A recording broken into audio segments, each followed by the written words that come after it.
Hello, ramaramapoopodu.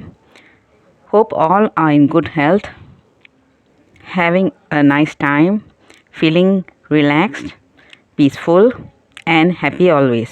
Now, let's continue with chapter 9. Agastyashram-Mangalore-Ernakulam 10 days fast. The kind mothers motored with Ramdas to their house, a fine little bungalow. He remained for half an hour in the house. Ram bid him to slip away from the place. He rapidly legged towards Malleshwaram.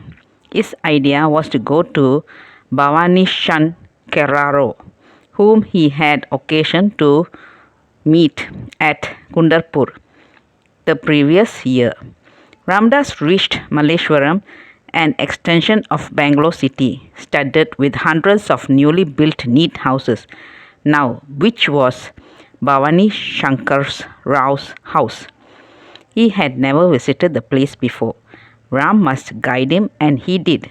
After passing through a network of side streets, he came unconsciously to the very street in which Bhavanishankerrao lived. Again, a few yards from his house on the road, he met Bhavanishankerrao's father, who guided him to the house. Bhavanishankerrao and other inmates of this house hailed him with unfeigned joy. Here he met again Sitabai, now the widowed wife of the late Dr. Umanath of Kundapur. Over a year ago, Umanath had shuffled off his mortal coil. Sitabai's devotion and renunciation were remarkable. In the house, there was regular devotional music in the evenings and reading of Ramayana in the afternoons. Bhavanishankerrao and his sister Sitabai took prominent part in them. Now, Ramdas' diet had changed to milk and fruit. He stopped with these kind-hearted and devout people for 4 days. He felt a distinct call from Kirimanjeshwar beyond Kundapur, which also goes by the name of Agastyamuniashram. On the 5th day, by the night train, Ramdas started from Bangalore and arrived at Kasaragod the next evening. Here he availed himself of the darshan of his gurudev and other devotees of the place. Stopping only for a day, he proceeded to Mangalore. His goal was Kirimanjeshwar, and he must reach it in the earliest possible time. He had come to know that he was to undergo at the place a long fast. After passing through Mangalore, where he paid a flying visit to motherrukmabai, he proceeded straight to Udipi and thence hurried on to Kundapur. Here he was to put up at Rambhatji'sdispensary. The following day he crossed the ferry and reached Kirimanjeshwar. Directly on arrival at Kirimanjeshwar, he had a dip in the tank opposite the temple. Drinking some water, he rambled till evening in the extensive woods, in the midst of which he discovered a tiny temple of a goddess.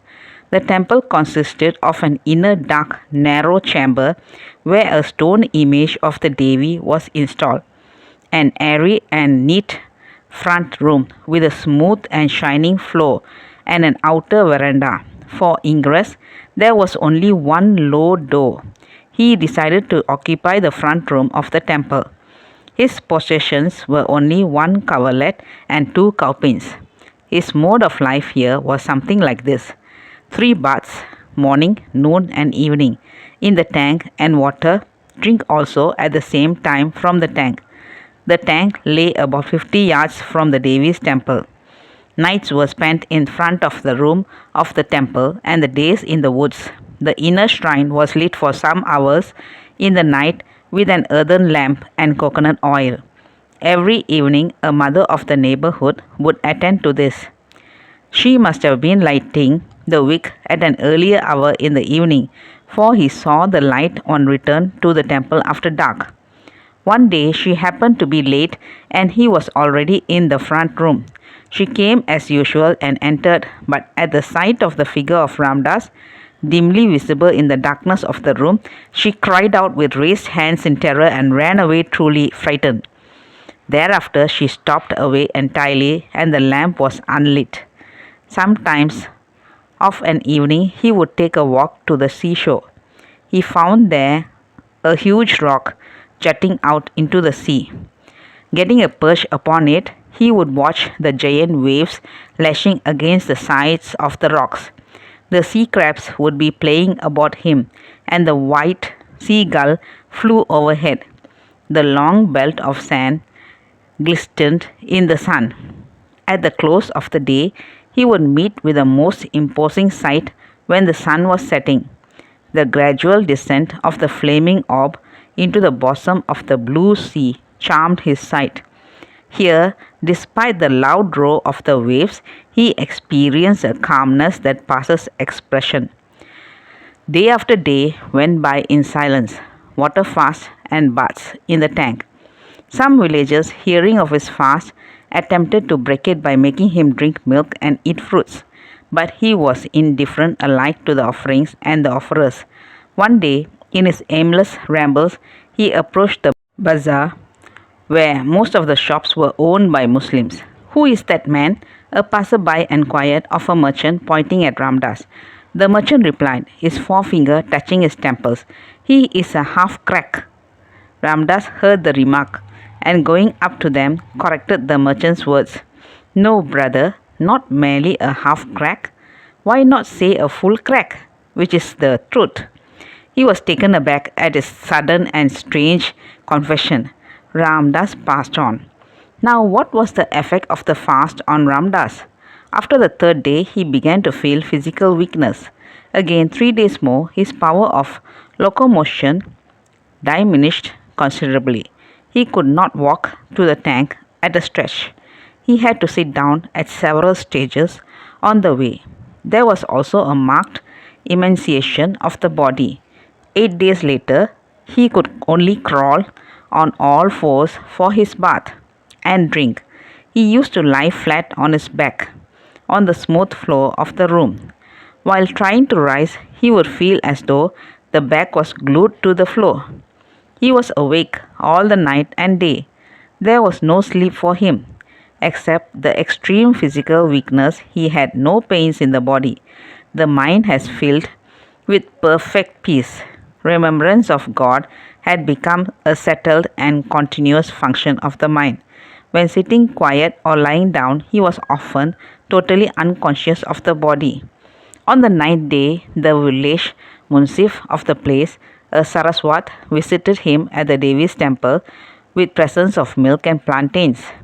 Ramdas gave him to understand that he had no command from God to eat. He had no idea as to when the fast would be broken. However, he assured the friend that when he did so, he would first take food in his house. The day for it was not far off. The fast ended 2 days later. Ramdas trudged on to his house, which was over a mile from the temple. He had to take long rests on the way.